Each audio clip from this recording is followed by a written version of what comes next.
in essence, I just help entrepreneurs control the marketing spend and predictably grow their business, which is not easy thing to do for most businesses that know this, especially in uncertain times, not very easy to be predictable. But I use unconventional marketing, which most people aren't really familiar with, and common sense. And maybe I would add really hard work. If you're willing to put in hard work, you can actually achieve predictable advertising. And basically, for lack of a better term, if you want to go, I just get as much juice out of everything you do. And so today for the content marketing piece, I'm going to try to intermittently explain some ways that I've been able to get more juice out of all the content I create as best I can.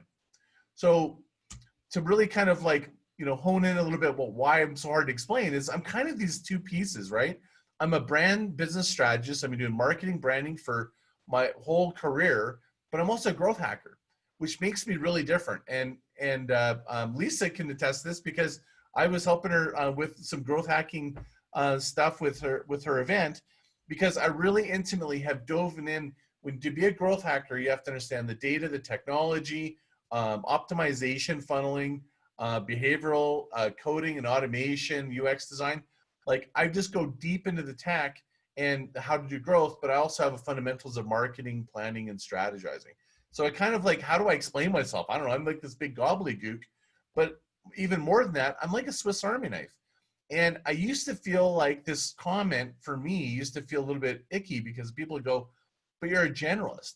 But I'm like, I'm actually fucking not. What has happened is I've immersed myself into what I've done is I've actually started in one discipline, and Stuart's known me for tons of years.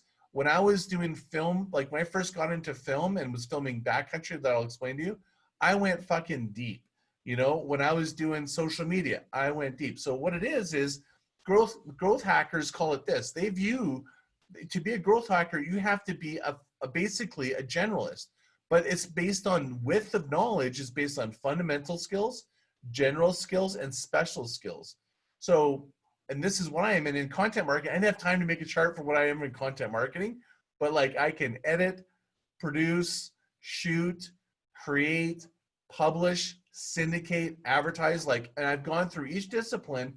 I haven't been trying to do them all at once. I just usually pick one and go deep and learn everything there is to know and then keep moving. So that's kind of what's created that. And combined with that is I've had the opportunity to work with really big brands.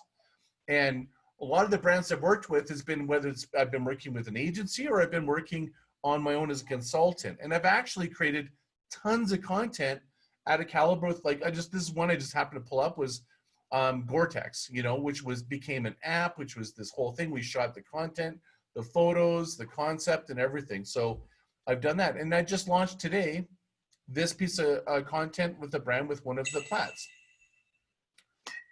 I did the audio, the editing, the branding, the strategy. This is just a little clip that I created and just ripped it together today for it to launch her brand, to share with the world about a new brand. So that's kind of like, an example. Or another plat that I've worked with, I just launching his entire branding strategy, and I'm launching a podcast, a magazine, foundation, branding platform, all the social content, and we're just about to release it all. So even though I'd love to get to the depth of like architecting how to do the production and syndication, I almost feel that that might be content marketing 2, 3, and 4, because I could literally do a deep dive. So I wanted to keep this a little bit of the surface. But all the things that I've learned and that I'm doing, it's actually coming out in a book. And it's a process in my book that I'm outlining that I'm going to try to follow as best I can today. But it's one that actually will affect the way that you can do marketing in a sustainable way. And it's really about balancing. But the reason you're doing content marketing, or the reason you're doing any marketing, is really you're trying to deal with cash flow and hopefully trying to create some predictable long term. I really understand both of those. Even though I really spend a lot of time talking about long term, I do understand the short term cash flow pressures. So I try to balance both of those out. The reason why I'm bringing that up in this context of today is that nothing is more insanely awesome for long-term predictable growth for your business than content marketing. And there's actually, of all the disciplines in marketing that I feel like I have my strength, fucking content marketing is like the one I've got the most depth in. And my point of view on content marketing or just marketing in general is kind of breaks up into these 4 buckets: build, give, grow, and transform, or move, change to transform. And what those are is about when you're building content, you're building marketing, it starts first with building your clarity and strategy. We're going to show you a way to do it with your content. Give extreme value. What's the value you want to give in your content? Grow exponentially. How do you create reasons for people to make it shareable, that they want to pick it up and it gets virability, if you want to call it that? Then lastly, how do you make a difference? Meaning, how do you move someone to be interested in it, like pay attention to it, let alone change to do something with the content and move on, or transform to transact, or to continue on following you if that's what you're looking to do. So it's really, this in a nutshell is Scott's brain and my book and my process, which is people hire me to do brand strategy planning and execution strategies. My book is about build, give, grow, and transform. That whole process we don't need to spend a lot of time on, but I just wanted to reference it, that everything I do sort of follows this matrix. And in my book, I'll be able to go into great detail about it. So today's agenda is, what is content marketing, how to build a content strategy, content production insights and tips, content growth syndication hacks, mapping and outcome, tools, tips, hacks, and an open Q&A. Can I do that? I actually think the answer is unlikely. So what I decided to do was address those. I took a couple chunks out of it, but I'm going to touch on them throughout it so that you guys got a little bit of some tools in the middle of while we're talking about content stuff. So I wanted to make it a little bit more like I'm having a conversation than doing a course in this particular case, because to really flesh that out the way I wanted to, it would just take longer. So first, I want to just sort of, you guys can, first of all, can you hear me okay? Good. Nobody's waiting in the waiting room. It's the 5 of us, right? Okay. That's amazing, because I had 58 people register for the thing. No, And there's 10 people in here, Scott. oh, is there 10? Oh, yeah. Sweet. You had some people join. Hey, welcome everyone else that joined. I only got the first 5, so apologize for that. So yeah, there's like 58 or something registered, and 39 of them today or something. So anyways, so this is a quick definition. Content marketing is a strategic marketing approach focused on creating and distributing valuable, relevant, consistent content to attract, retain, clearly audience, blah, blah, blah, blah, blah. Okay, so fucking what? Like, content marketing, basically the reason you're doing content, you don't want to do content because you want to make content. You want to, you leverage content because you're trying to motivate a customer or buyer. I'm not talking about people that are just trying to have a hobby content business, or they're just putting content for their social feed. Specifically, what we're talking about today is how to create content that turns into and results into business in some way. So it's also important to understand the landscape of what is fucking content. So content technically follows in each of these areas. So if you think about them, their areas are really, there's where content lives and is distributed. It's in these little buckets, which is owned. So you have content that can exist on your own website, your own blog, things that you have control of. Social platforms, they call them outposts or embassies, because frankly, you have zero control or limited control, or they have like some other mechanism that prevents or has restrictions on it. Influencer, that's something you have. Influencers can create content for you on your behalf or on their platforms. That's something that is sort of between owned and earned. Partnerships, which you could work with content and create content with somebody, or you could create content that actually, like what we're going to talk about today, is like right in the center there. That's actually when you create the content, it could go in these different areas. Earned, paid, that's obvious, like if you're going to pay for the advertising. But the problem with owned is you have to spend energy activating the content, meaning you either got to pay for it, people have to push to it, or unless you have an email activation or something like that that triggers them to come back, it's very difficult. Social platforms is where I believe all of you are spending most of the time. And the reason why is I did a survey and you told me, and that is actually might be one of the problems you're not getting the success that you want. And I'll explain shortly, okay? So you've heard this. If you've heard this, raise your hand. Or give me the shaka. That we don't raise hands, we do the shaka. So the content is king.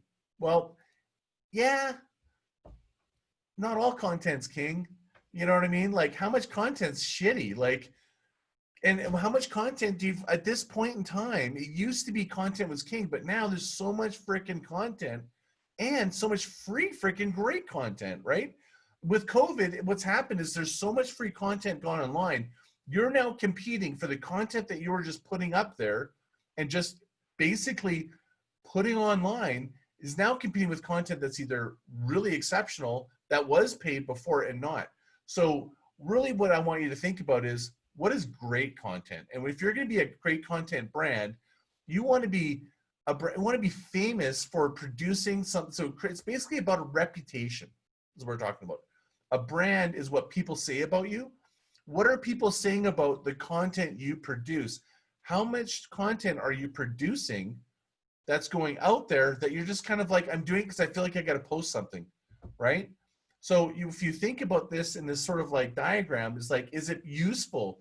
Is it connecting with people? Is it like damaging your brand or is it helping your brand? So to me, what we're going to try to talk about is I'm going to try to help you go from being a good, or maybe you are great, but maybe you need to activate it differently or whatnot. So we'll do a Q&A and we'll kind of do a little judgment of it. The next is like a bit of a schema of how this content moves through a typical funnel and what content really means as a visual. So it's really this. It's like content follows into this little, they call it the funnel, right? Which is at the top is awareness, going, using content to go, hey, I do plumbing, interest. Hey, my plumbing is better than yours. Consideration, my plumbing is cheaper than the neighbors. Intent, please consider doing this downloadable copy. Evaluate, so it's the idea is that you create content that's meant to move people to purchase. But in the end, it's really about these three things. What's your topic, what's your channel, and what's your audience? So if you're at the podcast thing, I did a more in-depth breakdown of how to do a UPW and how to do that. I won't do it because I already did it, and some people that were on that don't need to hear it again.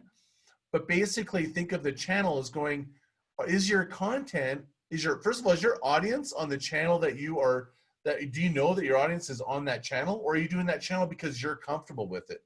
Is your topic right for that channel? Is the content right on that channel? Is the audience in the topic? So you can kind of mix and match these things, like who's on first. But really, here's what I think is what's happening right now with COVID is human connection's the new king, not content. But leveraging content to make human connection is really what you want to do. So what I mean by that is, I think a lot of people, and myself included, I post content all the time because I'm like so busy, I don't have time to make this human connection. But I think what I've been shifting more towards, and if anybody was at my podcast or if anybody was at the first content one, every one of you, so I guess I'm going to open it up. So how many people at the last content one I did received a personal voicemail from me? Right. So what I did was I wanted to demonstrate in this session about the impact of getting a personal voicemail that give me a shock if it made a difference in your interest in the event, right?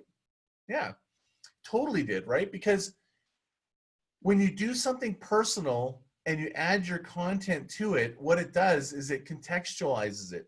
People relate, they want to respond what they relate to.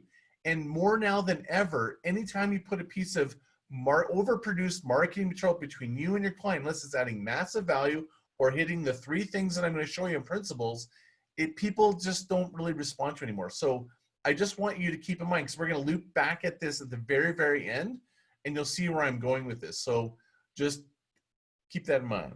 So if you just stop here and you leave and you go, bye, Scott, this sucks, just stay here, because this is really the content marketing process strategy simplified in the most simple version, which is basically, what's the problem you solve with the content? Identify your audience, then map the journey of the customer. So we looked at that funnel, what content fits it where in that funnel, and then create a content plan schedule when you're going to put the content out and make it so it fits with publishing times or your methodology or whatever it is, but have a schedule. Don't just do it intermittently. That's a big difference of being able to measure and map and be able to successfully scale content, measure the responses, adapt to it, and then build an audience, meaning map that to getting an audience. My recommendation is map it to an email subscription, and I'll explain that in a little bit. So let's just go under the waves. Let's go under the little bit of the backstory. So let me step back and kind of go, how the fuck did why am I even talking about this? How did I even get here? Stuart will get a kick out of this. I actually started content marketing before the internet. Stuart would remember this. I used to go to Hawaii. I was in Hawaii. I lived in Hawaii, and I went back several winters, and I used to always take fucking lots of pictures. And my friends loved it because I'd come back and I'd be marketing coming back to Hawaii with me, or come to Costa Rica or wherever I was going. And I always sort of created these albums, and it wasn't like a photo album with that you'd see like with family. I was totally making these sort of like dream albums to get people to kind of collect people to come with me and do these trips. And that's me on the right with the long hair, if you can believe it. Actually, on the left side, this is actually, just saw this now. That's Jamie. He's another Platt. He's Jamie Grimes. He's a Platt. Me and him lived in Hawaii. I'm right here, buddy. There you are. So yeah, I was living there for like 8 months, and then Jamie came and joined. And we were there. We were ripping it up, and we're taking lots of pictures. So surfing. That's how I started. But that's not when it really started for me. So what really started for me was when I can tell you a little quick story, is I had an agency for about 10 years. It was a direct response marketing agency working with large brands, the ones you saw, HBC, Sears, Best Buy, Detroit Pistons, all those kind of brands. And when I was CEO of the company, I think we had like 12 staff, about, 5 or 6 contractors. It was like by all rights, I was a very successful agency, but I couldn't have been more miserable because I love marketing. If you can't tell by my voice and what I do, I fucking love it because it's so fascinating. It's a science, it's an art. It's like, it adds massive value to people, right? And I just really feel it's just like my gift. And so, but I lost it because I was actually running the company. I was dealing with people problems. Sorry, my nose is super itchy. I was dealing with people problems all the time, and I was getting further and further away from marketing until, Stuart will remember this, I saw an ad online that was $200 for this place called, which is unheard of right now, by the way, $200 to go on one of these little things in the backcountry in Revelstoke, which is now an actual ski hill, and you and 12 people got about the same coverage of the entire Blackcomb and Whistler. And I remember doing a drop on, I think it's called Snow Rodeo. It's about 1,800 vertical feet, and we had stopped 3 times because your legs were bagging in like waist deep powder. Blew my freaking mind. Ask Jamie. I think I was going, oh my God. So what happened in this moment, it was something that was really profound. At the exact same time, enter social media. And I'm like the CEO of this company, going, this is going to be the new marketing. I decided in that moment 2 things. One, I am going to spend all my money, all my free time, and my kids, by the way, at that time, I've been in single parenting, were now on weekends going to their moms. So I had suddenly I had a window, the first window of my life. I actually had a lot of cash. So I was going drop and pow every weekend. And I was going, yeah, I'm going to start writing and posting and blogging. And what's this blogging thing? Even knowing what that was. And I'm just going to basically take pictures of myself cat skiing. Well, I did that. And it started really taking off because I was cat skiing all the time. I was taking lots of great pictures. And what I found is at one of the places, I was their #1 customer, and I was so keen. I was so passionate. There's a real clue here, by the way, on creating content. I was so passionate about just cat skiing and promoting what I was doing that they asked me to go, well, what do you do for a living? Well, you do this. I'm like, well, I do an advertising marketing. They're going, will you help market us? And I did. So I was like, we'll exchange marketing for cat skiing. And I was like, yes, win. So what I did was I rebranded this company. They were really struggling. And within a year, I completely transformed them. They've never looked back. And what I did was at a first initiative, so this is another clue from content marketing, I know it's old school, was I actually went out, and instead of trying to activate and spend a bunch of money on advertising, what I did was I did something different. This is before influencer marketing, all this kind of stuff. What I did is I actually went to the snowboard shops, and I said, I'd like to get 2 of your staff to come up and join us for a day that we're going to get our photographers, and we're going to film, and you get a free day cat skiing so you can experience what it's like. What I did then, I didn't tell them, was I then showed up 2 weeks later after their day of event after they'd been so stoked. And they appeared in our posters that I printed that ended up being the posters I gave them in their own shop. So I basically made them their own hero, their own star in their own store, marketing our. Do you think those posters went up in the most prominent place at every one of those snowboard shops? Fuck yeah. It totally worked. And it created this sort of cascade of different ideas that I started going, wow, like I didn't do any advertising. I was really inspired. And I started testing and trying all these fucking crazy things. At the same time, because I was marketing, I started getting access to all these professional snowboarders and skiers stuff that wanted to come up cat skiing. And the owner at that time of Fernie Wilson, well, we had to go through Scott. Well, what I would do is I would end up watching and seeing how they did things. Next thing you know, I had a camera in my hand and I started realizing I could fucking do this.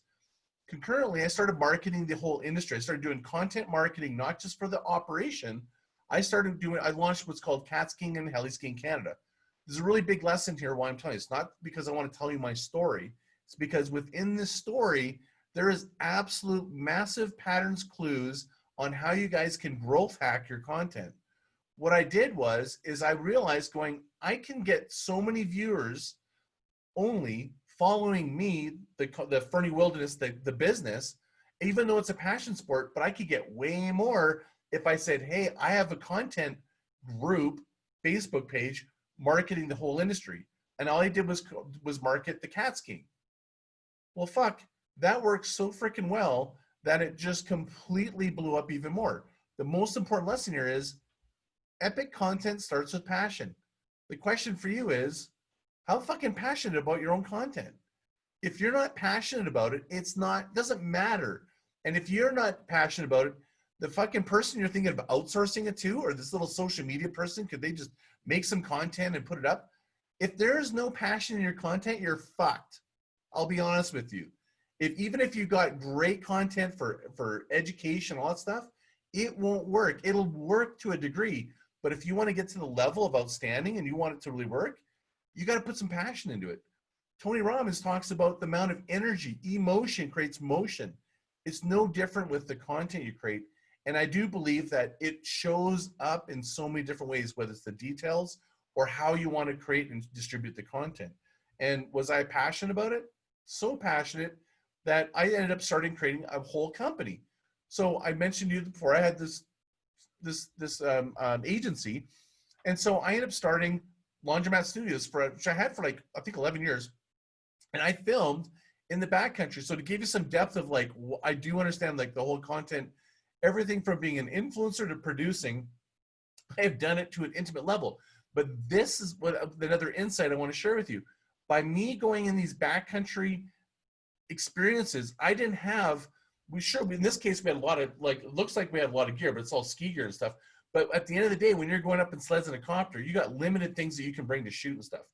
And we were going to these backcountry remote lodges, and I was doing about, 20 to 30 days in the backcountry all the time filming. But what we did was we did something different.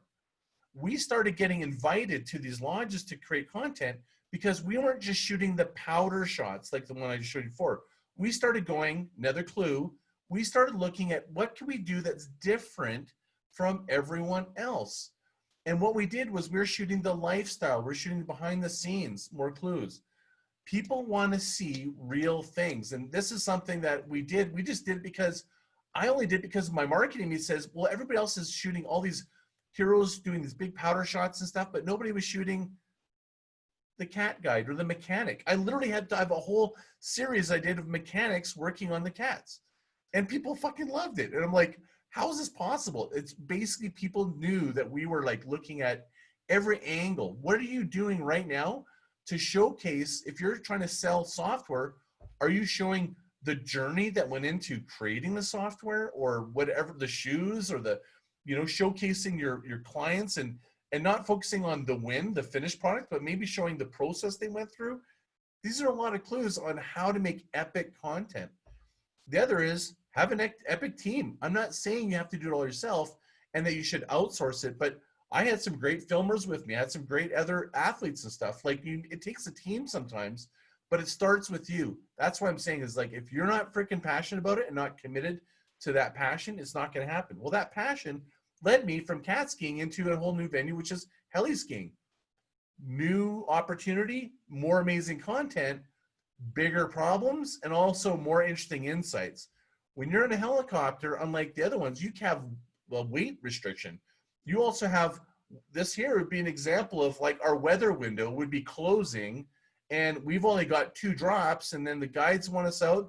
The athletes are hard to find. Look in the trees. Do you know how hard it is to produce content in these conditions? What I learned was to be unbelievably resourceful and to really stretch out my content. I think a lot of you, when you're looking at the ROI of content, you're not actually, you'll create a great piece of content, but it just, you do it once and it's like fast food, it just goes away. So what you want to do is think of a sustainable way. Wouldn't it be more valuable if you create really great content and then go, what are the different ways that I can chop and create that? If anyone that's on this podcast or this webinar today, I will send you the link that I did for everyone else that's on here from the podcast webinar, because I go into great depth of one example of how I made one podcast and made like 8 different pieces of content, right, Marta? Like it was really kind of showcasing all the different ways, and that was just a podcast. So I don't have time to do that here, but I just want to demonstrate that that's my discipline for where I've really learned how to really stretch a dollar, squeeze the juice, right? And just my last, kind of point on this is I have written so many freaking published articles. I understand the process of how you get the PR. My content marketing really started to activate when I understood the PR machine. And that's something I want you guys to think about, is going, you're trying so hard to just let social media likes and follows and do all these things. If you want my best hack in this moment right now with COVID, it's this. How do you connect your content? How do you create content? How do you create a personal brand that connects you with PR or bloggers that are doing things? Find other people that already have the audience. You want to skip the whole, no one's liking my content? Find someone that's got active content and be part of it. Be part of it. So, I ended up being, oh man, this created like, so, I mean, you saw the numbers there, an incredible amount, but also it's really important to go, you can't just create content, start creating concepts. And what I created was, in addition to having my umbrella, I also created my own show, which was totally fake because I literally just did it on YouTube and I just called it Powder Guides. And I ended up going, hey, operators, and going, I have a show called Powder Guides, true, but it was on web. I've got a series, I've got Cat Ski Canada, I can activate content. Do you think I had any trouble getting all the powder I ever wanted? After 12 years, I can tell you I haven't gone cat skiing since. I did once. You know why?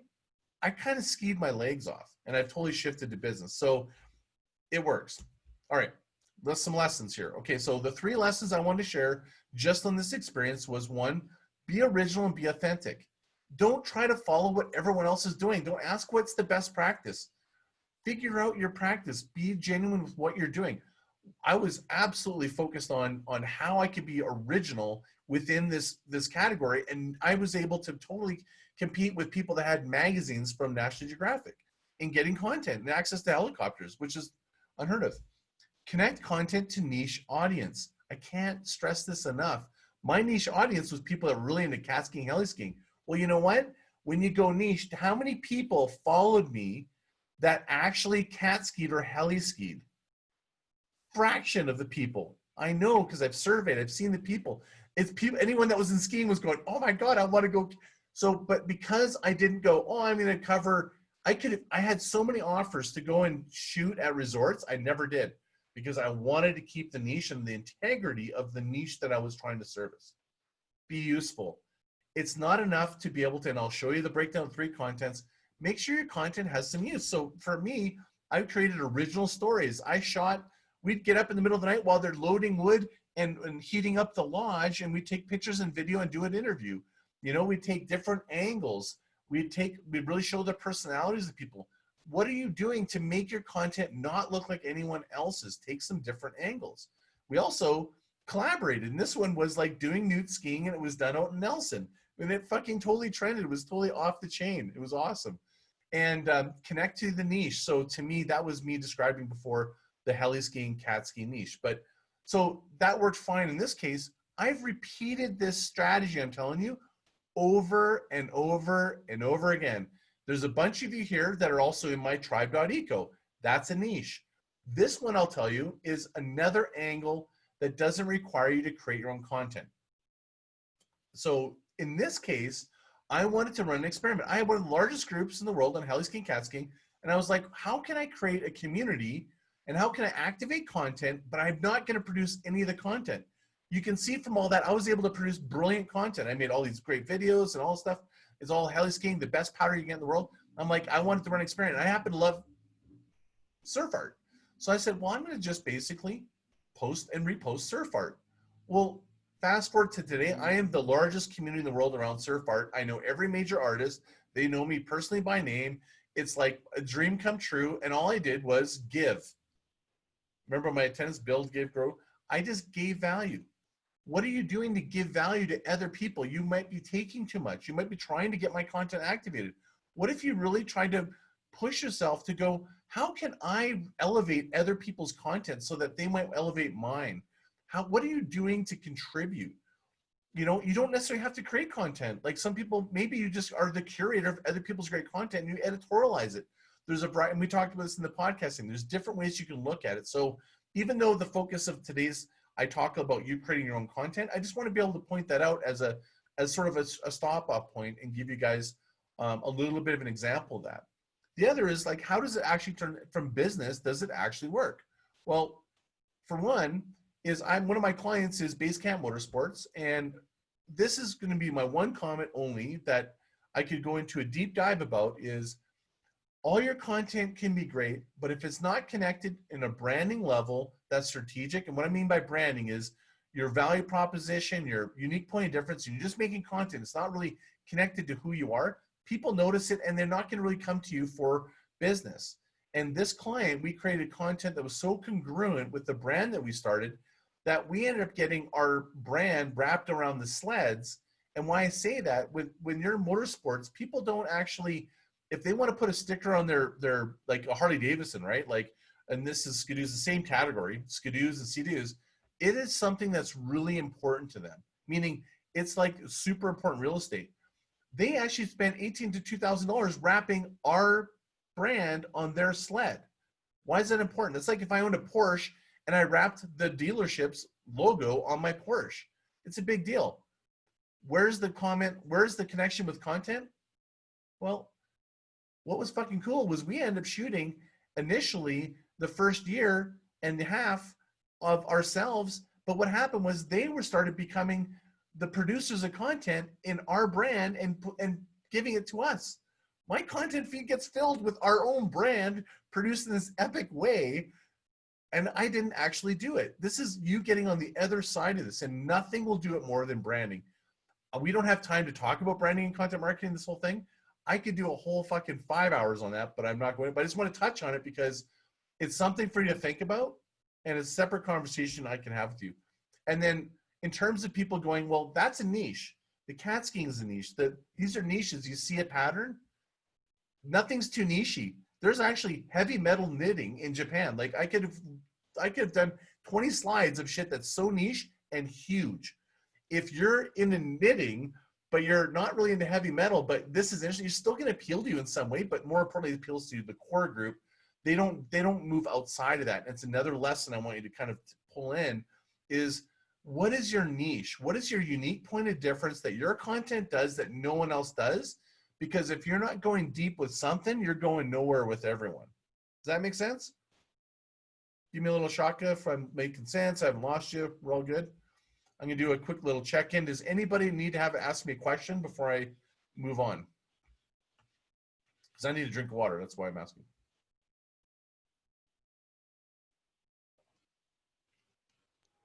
All right, we're good? Well, I had just a thought from Martha with her photography is like he's talking about don't focus just on the outcome. All your shots are like finished end shots. You know, maybe have a piece about the transformation.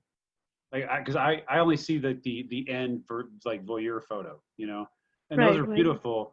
But like, you know, it's almost like this is their cocoon, you know, they're coming out, you know, and maybe they could be a mix of video, like getting ready, getting comfortable, and then transitioning into the photo shoot, you know.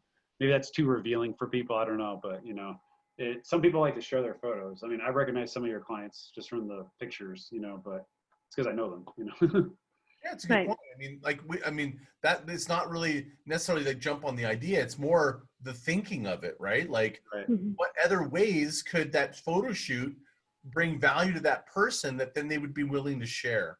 That's the logic you want to go through, right? So maybe they're just like feeling they rather only when they're in makeup and shot beautifully they want to do it, but maybe it's not video, or maybe it's not photo, maybe it's audio, maybe that's Audio. your podcast. Oh, Yeah. Right. Oh. And then for them to go on the podcast, you're tempting them to go, what you can't see, click here to go see the finishing of this, right? Like, so then what you're doing is you're stimulating the senses. Think of tension, right? So when you want to create demand, you need tension. To create tension, you need to understand motivation. So motivation is a simple mathematical sort of equation. Motivation equals perceived value minus perceived cost. We want to act and do everything for and against that. Even if you're just going, I'm listening on a podcast, my motivation is like, I'm going to get this really cool outcome because I was just told about what this is because I'm so curious. The perceived cost is I got to go off this podcast to go to the channel, or maybe subscribe to your email because you're trying to map it to a sale, right? You follow me there? So it's like, don't get caught up in the idea, but really kind of think about the thinking. So Marta, did that even help at all? Yeah, for sure. Thank you. The other thing I think maybe an angle with that, Martha, sorry, Scott, just one thing that came to me was you use your photography to empower women and they feel beautiful in their element. Do you do any coaching with that, or do you do any speaking around that? I just thought that I'd ask, you know. I've been on a couple of podcasts about that, but eventually I would love to do some speaking because I think it can be powerful for women, you know? Yeah, because like if you had just even one or two people during your presentation of how it's changed their perception of their beauty and things, it's like it would just, you know, it's a proof positive. All right, thanks, Scott. Yeah. Awesome. Thank you. Next thing I want to sort of like throw at you is be useful. And it's great because you're being useful, but it actually fucking activates your content. The number one most followed post I ever did was, what is cat skiing? It could have been more basic. And I'm like, oh my God, after all this time, I was like 4 years into fucking shooting this shit. I'm like, if I just actually made content that's answered simple questions, I would have actually outperformed my best, it outperformed my most juiciest edit that we fawned over, we promoted. Nothing beats that. So being useful is really great, but I'm going to give you a hack. Here you go. Uber suggest. Write this down. Go there, and you want to actually figure out what content actually is useful and people looking for. It'll give you content ideas. You can actually type it in, and it'll tell you different content and give you a breakdown on, look at this, backlinks in your niche. Somebody understands where this is going, right? Neil Patel. He was on my podcast, episode 8. Go ahead and listen to it. He's the guy so behind. Good. What's that? No, I said he's so good. Yeah. So you know, so that's his technology. Another one is called Answer the Public. It's kind of interesting. So you type in, and I typed in Tony Robbins because I knew you guys from Tony Robbins, and what it does is it goes and it really talks about the who, what, where, why, how, when, right? And then it gives you the questions that people are actually asking under that. Those are cues when you're answering a question on YouTube, on content. If you're asking a question, you're answering it. It's a great way to get comments, engagement. It's a great way to have answered. If you look at YouTube, if you're going to make content that's video content, nothing's more searched than answering how to, what is, all that stuff, right? So the same thing goes for what people are searching for organically. It's also a great way, when I show you the process to go through, it's a brilliant way to be able to move people through the process. Another one is find the content using BuzzSumo. It's a similar tool, and it helps you also identify the PR people, other people who've written about it, clue, on how you can actually maybe get your content either to them or find content that's like them that was well social shared or whatever. It gives you a full breakdown of it. So this is a great hack for you to go, if you wanted to skip to like, I just want great content, just give me what I can do to do it. I just gave you it. There you go. Done. You can walk out and you have now got the most powerful way to actually do it. But to me, there's no passion in it. It's a piece of it. It's only a part of the puzzle. Okay. So What was the name of the second one, Scott? BuzzSumo.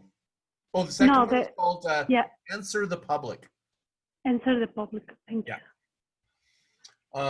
So what's the state of content, the content world? So I'm going to rip through some stats so you guys can feel you're not alone, and also just some things that I think are really big clues. So content creation in the B2C market, what are you most likely to outsource? Well, people are willing to outsource and they want to outsource their content creation and content distribution.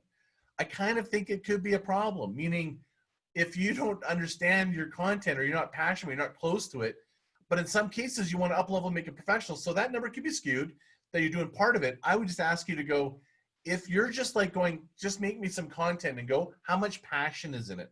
Connection, passion. If you're passionate and you're outsourcing and you've got some ability to kind of make sure it fits within your passion, then that's good. But I think this could be a problem. It's just a little, something to think about. Here, top types of content marketers using social media content, blog posts, short articles. Well, no shit. They're using social media content, right? In the last 12 months, blog, email, newsletters, video, graphics, in-person events. Okay, that's interesting. On average, B2C marketers create content for 4 different audiences. Here's a question for you. Really important one. We're going to get to it. How many audiences are you making content for? I can fucking guarantee, sorry to use the F-bombs.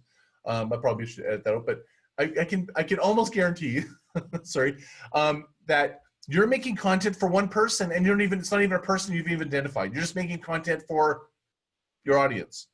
It is the first fail why your content's not working. This here is actually when people are doing 4 audiences is actually really good. So, but I'll show you a way that you can do that, okay? Also, B2C marketers say 43% of their content is created for the audience's top of funnel. Remember that funnel I showed you for awareness? Could be a problem. Maybe you're only focusing your content on, hey, sell, look at me, not. There's like all these other pieces in the funnel, which you really need to create content to nurture and get people through to close. Usually people only think of it as, hey, look at me, I've got something to sell. It's the top and the bottom. It's the middle that's where the magic is, and I'll show you how we can actually do it. Top 3 organic, unpaid content distribution channels. No shit, it's social media. Blog, people put it on blog, email, that's good when I see it there. But this could be the opportunity that nobody's really touching. We talked before. Third party, articles, PR. How could you possibly figure out a way of adding value, maybe supporting somebody else's content, and then liking and following and collaborating, and then ask them, hey, can we do something together? I co-created some content with Master Co, and it completely blew up my YouTube. It was amazing. It was an opportunity. It was like me looking at him as a guest content co-collaboration. Those are some ways. I think might be an opportunity for you. So these are just some stats I want you to think about, right? So this one here is 83% of marketers use paid distribution channels for content marketing purposes, right? But most of it's through promoted posts. That's where, and so if you're not getting success there, maybe it's because everyone else is also doing it and it's pretty saturated. Might be interesting to look at partner emails promoting your content. Could be an opportunity. Hint, if you do that, actually, I think you're going to get really good success. Why? If you have somebody that's got a database and they got email and you can promote your post or get your content on their post or in their newsletter, it's guaranteed delivery to a certain people that will be willing to open it. It's a totally different, and it's a little slightly unexpected, and it's a different way. Plus, it's not very contested, so it's probably could be really cheap for you, and you can hit a total niche market. Don't ask, I don't know, it's just an idea. What do I know? Could be an opportunity. Top metrics, BC marketers track to measure content performance. On conversions, everybody's focused on traffic, to subscribers, website links and stuff, but very few, half are only looking at email subscriber numbers. Could be an opportunity. ROI, this is actually surprising me. This is the one that I'm like, I don't get this. And based on everybody that did the survey, none of you agree to this because this is not, you're like, there is no ROI. This one actually puzzles me because I'm like, people actually saying that they understand demonstrate ROI. I talk to people all day going, I'm publishing content. I don't know if it's working, but people that are playing the long game, they are getting experience. So if they're doing it right, they definitely are. I was interested to see this. This one just, I didn't really understand. 84% of B2C marketers have content marketing successfully in the last 12 months to create brand awareness. Great. Brand awareness is one thing, but how about generating sales and subscriber audience? Could be an opportunity. What if you switched it around and went, how can I do that? And while I'm doing branding, but what do they all have in common? Most of them are surface metrics and automation. It's basically, I already know the problem. I've seen this over and over again. I talk to people all the time. They basically do what's fucking easy. It's like easy to promote a post. It's easy to post to social media. I got a fucking good news, bad news. Success with content marketing is hard. Anybody that says it doesn't have to be hard, you can just outsource it. That seems like it's kind of easy. Doesn't seem it's got passion. I don't see a lot of indications of people that have nailed it. Until you've got a process down and you've got it highly articulated and you've got a machine and a certain level of audience, then I believe you can move to that. But what does it take to be outstanding? Like, that's a question. I mean, I'm going to say to be outstanding, it takes there's the difference maker between people that are creating content. So I had a guest, JP Sears. He's what I would consider outstanding. If you want to listen to my podcast episode of a guy that spent zero money on marketing, but has one of the largest followings across channels, JP Sears, we totally cover off how he built his little empire without any advertising. It's my episode, episode 30, season 1. So you guys did this. Thank you for those of you that filled out this. So let's just run through this so you guys can feel where everybody else is at. So what do you currently do? Most of you guys do Facebook ads and boosting posts and Instagram ads and some AdWords. So, that's what I would have expected. Are you happy with your advertising results? Well, about 4, average is about 4. I'd say it's probably skewed on the not super thrilled. How happy with your current marketing? A little bit more happier with your marketing than your advertising. I'm not surprised. How effective is your current content? Well, this is sort of like a mixed bag. So, it's average 3.9, but I think it's kind of evenly spread that people are actually finding some of their content effective. But how much do you post the content on media? Not consistent. That's probably something to another clue of doing that. And I'm guilty of it as well. Like, I'm supposed to have if I have a podcast out every week, I've missed my cue because I've been busy doing these webinars, but I'm like, it's like, I get that you have a reality. That's where you want to get some of the systems in place and processes and support, but try to be consistent so that people can count on it and they kind of know what to expect. We talked about that in the podcasting thing. I'm currently publishing content too. No surprise, Facebook, Instagram, and LinkedIn is probably an up-and-comer. That's something I'd be paying attention to. So this is the last one. What are you most challenged with? And this is kind of what I tried to reshape what I was going to get back to you guys on, and what I've even showed you before was based on how to strategically use content, getting attention to my content, getting shares, have my content help get my subscribers. I was happy to see that was up there, publishing and syndicating and so forth. So those were just across the board what everybody sort of wanted. So I'm going to help you build your own little groundswell. This is the micro strategy because we've already burned 1 hour. This is like for us to be able to leave Q&A, I have to kind of break it down and go, what is the basics? So again, if you leave right after this next slide, you've left at the next stop off point where you kind of got all basically the rundown of what is next. The 5 keys to kick-ass content marketing. One is start with the end. Identify what you actually want to do. Are you trying to get people to get subscribed? I think that's probably, we talked about in the podcast webinar, I think a lot of you actually think people need to know what you want them to do with the content. I think Lisa on here, she really is clear about it. I love the way she posts stuff because she's really specific about what she wants from people when she's posting stuff, right? Start with the end in mind. Be really specific about the goals you want people to focus on. Read your audience. Extract more meaning from the data you have, meaning when people are responding, are they accepting? If you keep posting stuff and no one's liking it, it's a clue. Attack pain points. Top competitive intelligence tools for insight. So I gave you some that'll give you like an insight track. And by the way, one of those not Uber Suggest. No, I think Uber Suggest. Yeah, Uber Suggest. You can actually look at where your competitors are posting and what the performance is, including advertising. It's great. And SpyFU, I didn't put that in there. If you want to know the full advertising, if you're kind of at, this is if you're kind of a bigger level, you spend a lot of money on advertising, I can totally scope out and figure out, and based on what other people already spent all the money doing, and they've already figured out the cost base, how their content's activating, how much they're paying for it before you even enter the market. Most of you are just going, posting stuff, okay, it didn't work. You're not doing any sort of forward-thinking analytics or even understanding what the pain points are. Create a framework. I'm going to show you a really easy, simple framework. Totally will work. It's like the most basic one, but if you just do that, you'll fucking crush it. Last, map and measure. If you don't have an objective at the beginning, what you're starting the end in mind, and you go, look, my objective is to get 1,000 subscribers. Write it down.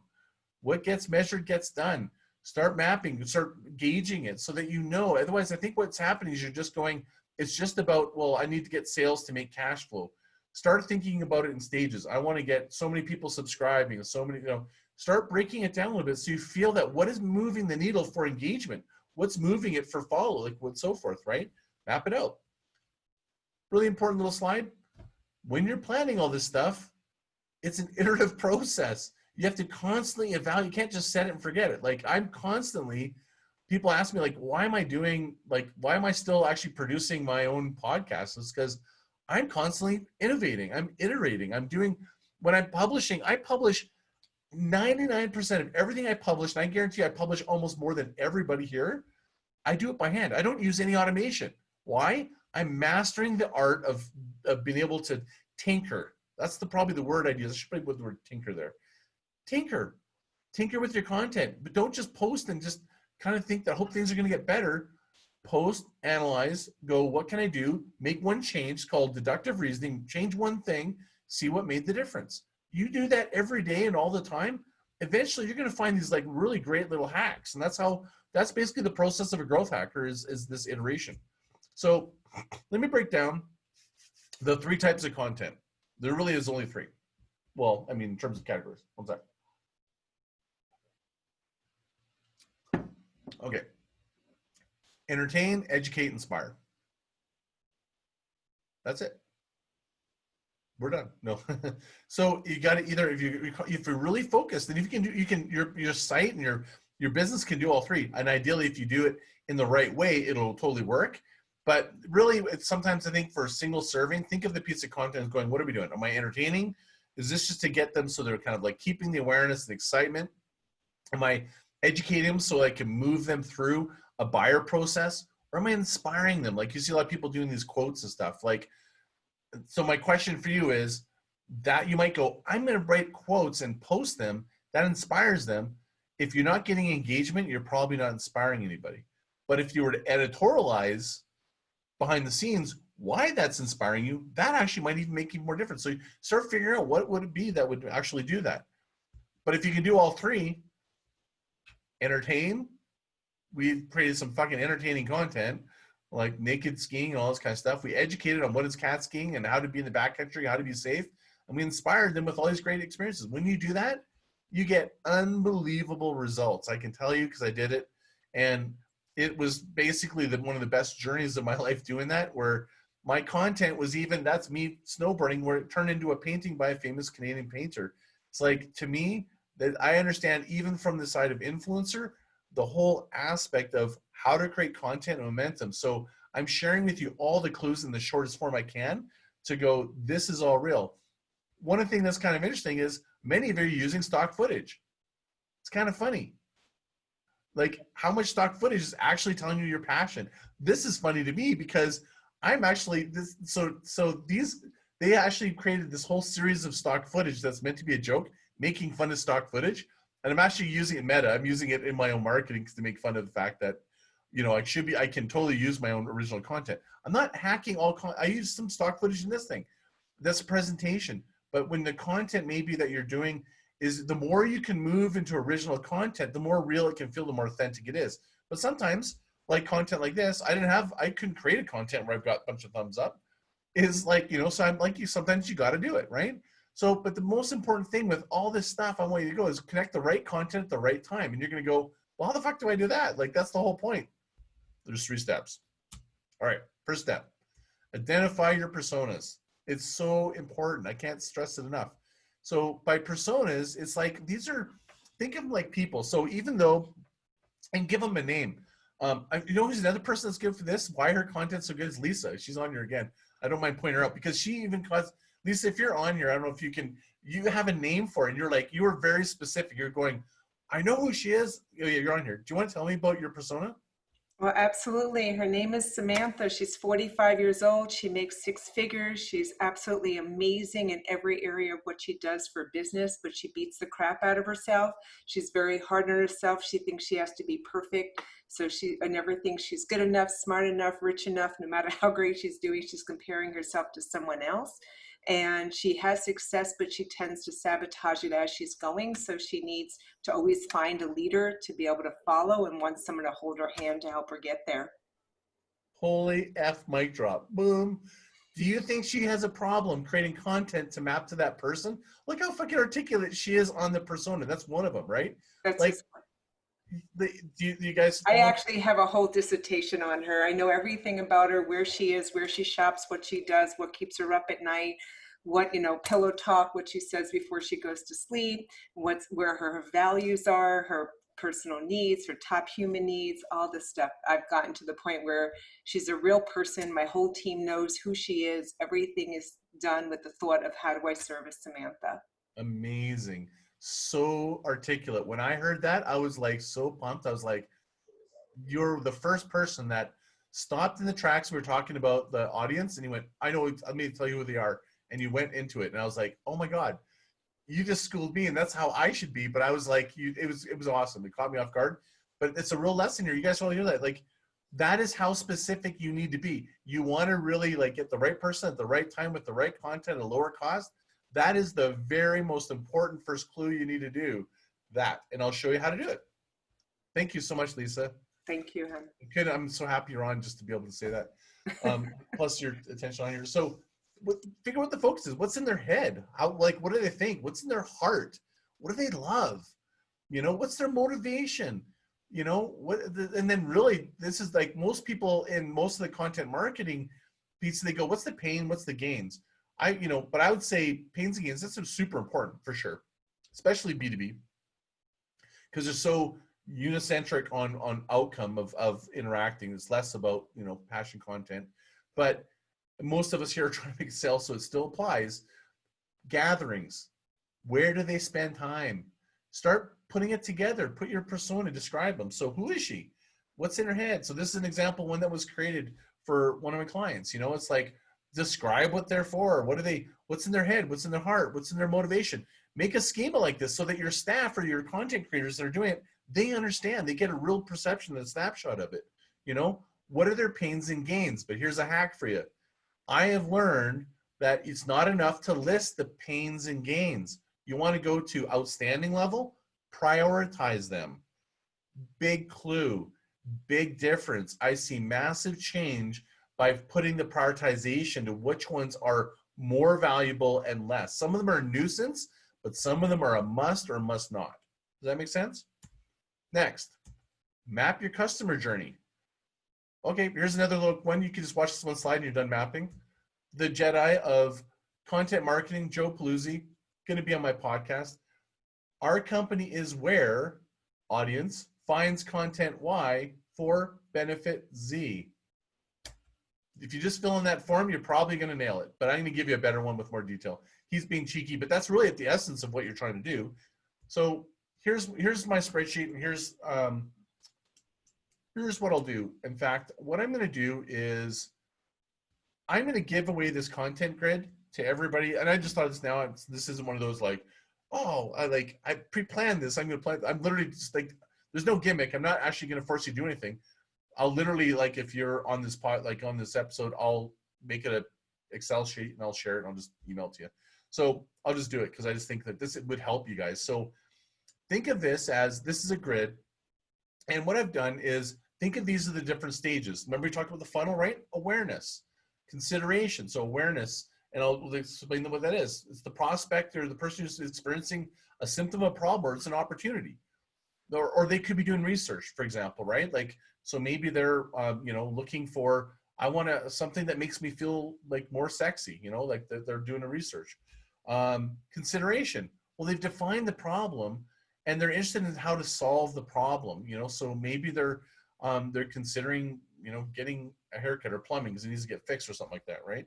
So comparison is they've identified potential solutions to consider, which means they're actually going, okay, who do I work with? And they're doing an evaluation, right? I'm just going through the mind of somebody that these are, whether they do it in a split second or if they do it over the course of time. If you're B2B, it's longer time.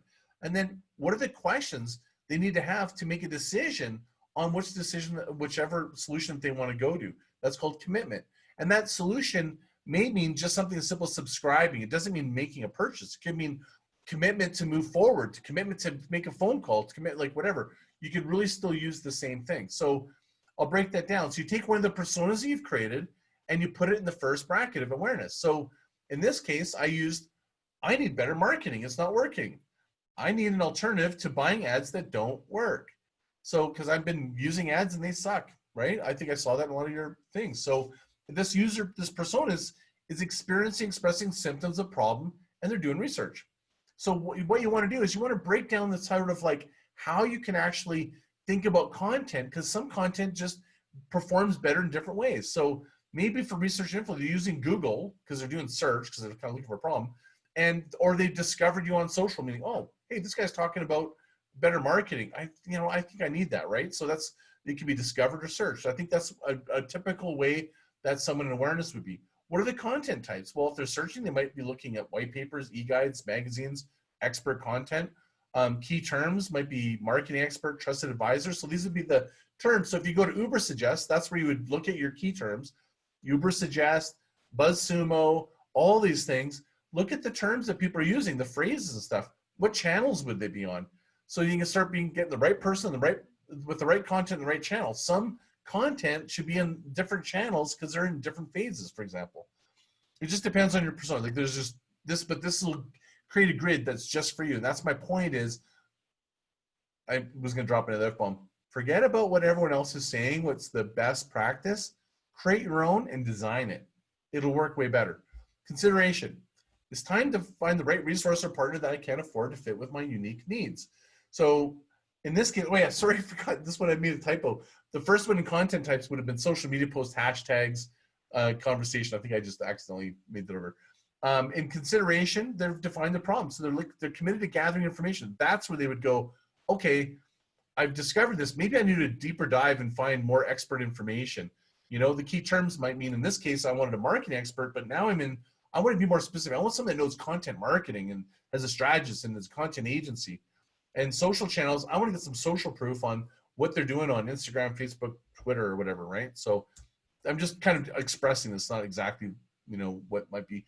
And this one is comparison. I need to make sure this is going to work with my resource and system. So now they're going, I know I need content marketing, but I'm like, I have only so much resources, or I have this type of tool I'm working on, or I have this, whatever those things. That's when they're going and they're comparing, and they're trying to narrow down which ones kind of fit their core needs or their requirements. So some of the content types are like comparison white papers, or so here's my hack for you guys. I'm going to do a hack for you right now that will change the way you look at software. I'll just divert because it's such a good one. It just helps so many people that people ask me all the time, Scott, what do you think of this content marketing versus this? Okay, so I'm going to pick, everybody's like Kajabi, right? How do you spell Kajabi? Yeah, there we go. K-A, okay. Okay, Kajabi. Everybody's going, Kajabi, like, what do you think of Kajabi? Type in Kajabi versus, oh shit, what's this?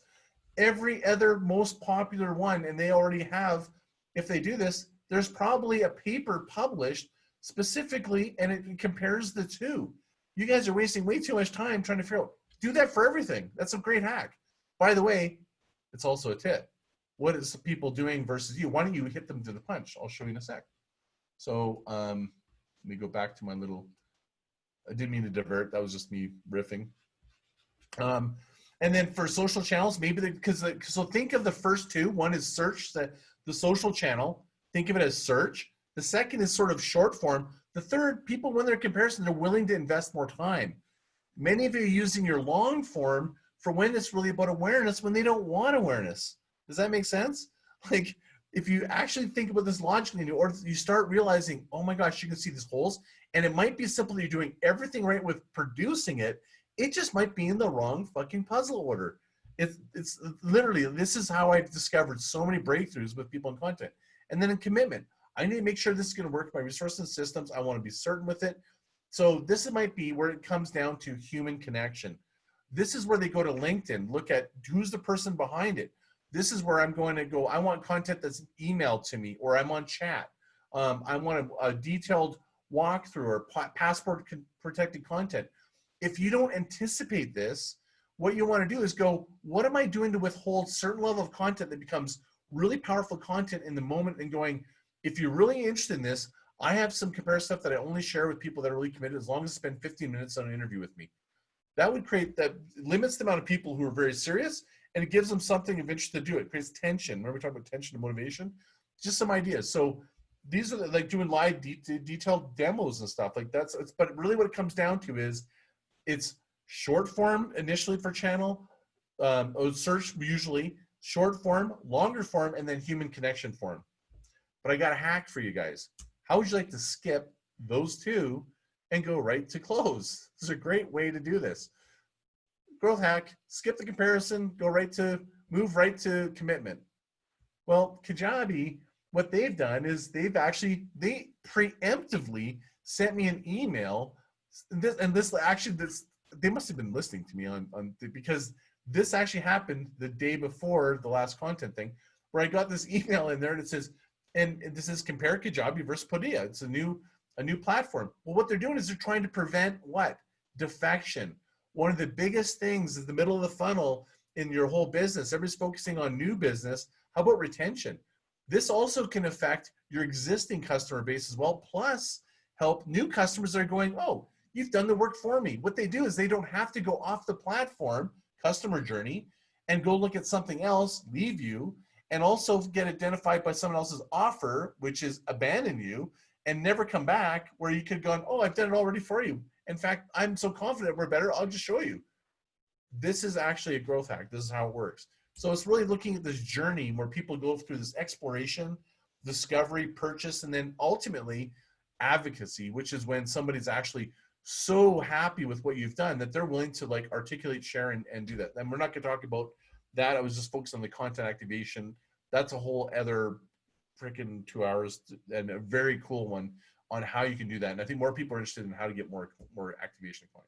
So this is an actual client that we're going through. This is the first draft of it, but we're going to start getting into more detail with this. And this is Craig Bunder, one of the Platts. He said I could share this. Is like, we basically, in the user behaviors, you want to go through, and to be more specific, is actually list off all the questions that need to be answered to take you to the next one. Meaning, people initially need to know who is Bundren before they need to know what's your safety record. Make sense? So what you do is you just list off all the questions that they would need to have in awareness. And you do that for every single persona. The good news is that most personas, 80% is almost attributable to all of them. But the nuances of the different ones, those are the ones that you can really do in your niche posting and specifically, and you can kind of have different ways to doing that. But you want to ask a question that brings them to the next stage, is basically the idea. And you want to figure out what's the content type, how you do it.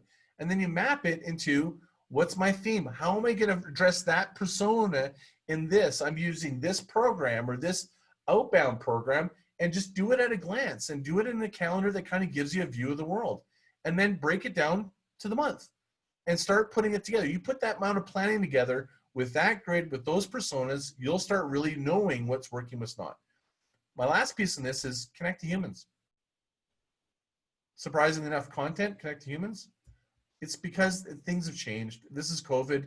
It's attention. It's no longer about attention. It's about trust. And there's the research report that I think I'll add to the send out to you guys. It's a PDF of some research, and it really talks about how buyer behavior based on this research has totally changed. They're looking for people that they trust. How can you create content that builds trust? It's about this human connection. It doesn't mean you have to physically do it, but truthfully, that can be part of it. We're making more of a connection by me being on here. At least I hope it is. You know what I mean? So the people that are on video, I have more of a connection to than people that didn't put their video on, for example. No offense. Consumer highest ranking expectations. So it's really looking at there. So this is some really cool clues here for your content. And I just want to land the slide a little bit and read it. It's like, I was able to trust my favorite retailer brand. I want my favorite retailer brand to provide me with honest and personal advice. Like, each of these are really about taking the time and making people feel human and cared for. It matters. It's so much more than creating a brilliant piece of beautiful content. It's probably more important to make something meaningful. And really, it's about, these are what they're talking about in the digital age in generally, but they kind of apply to content. You know, it's like trust, frictionless, assistance, support, self-service, innovation, customer engagement. Let me quickly say why I'd say that. Trust is the content that you're doing by you providing content that they trust, that you're the expert and so forth, and you're just really giving it away because you want to care for them. But if you make a frictionless experience for them to go from that content to connecting with you, or you offer assistance and support as a value add, giving them value. Self-service, don't always put yourself in, you've got to buy or go away. Let people discover, buy into you, follow different ways for you. And then innovative customer engagement. What are you doing to do innovative customer engagement? I'm going to give you a content hack right now. I didn't have time to put the slide together. So this is a hack that'll work, and I promise you it'll work. There's two of them I'll give you because Vanu will actually share one of them that I did with her if she's on. One, go on Instagram. Say you're selling weight loss.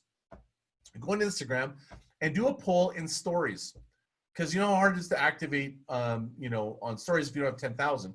But put a poll and go, you know, is it better to do a 5-day? Would you rather do a 5-day, you know, private session, or are you interested in doing like more of a long-term self-service type of course or something like that, right? Two different questions.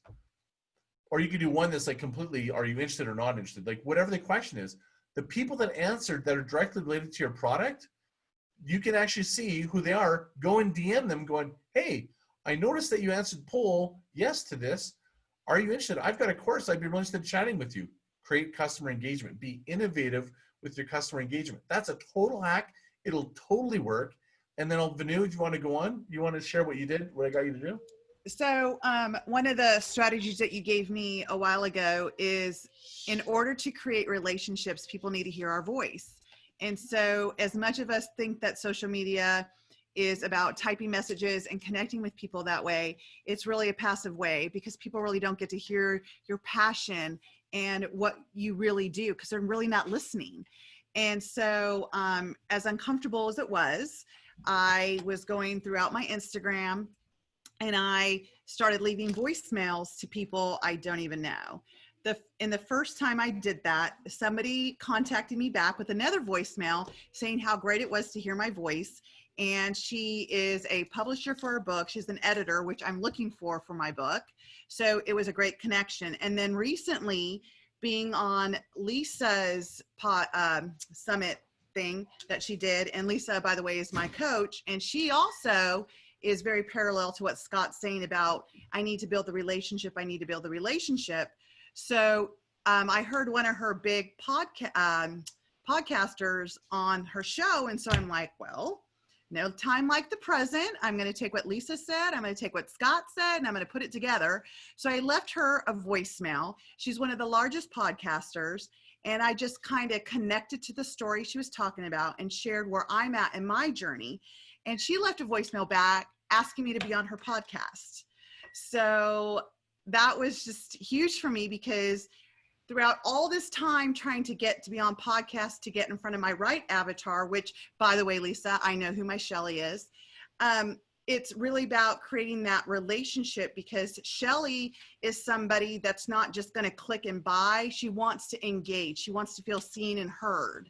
And in order to do that, she has to hear my voice. So it's working, and I'm staying true to it, and I'm continuing to connect. I've built 6 different relationships in the last 2 weeks that are really taking me on a huge trajectory. I just booked my first 6-month in-home turnaround client, which I've never done before.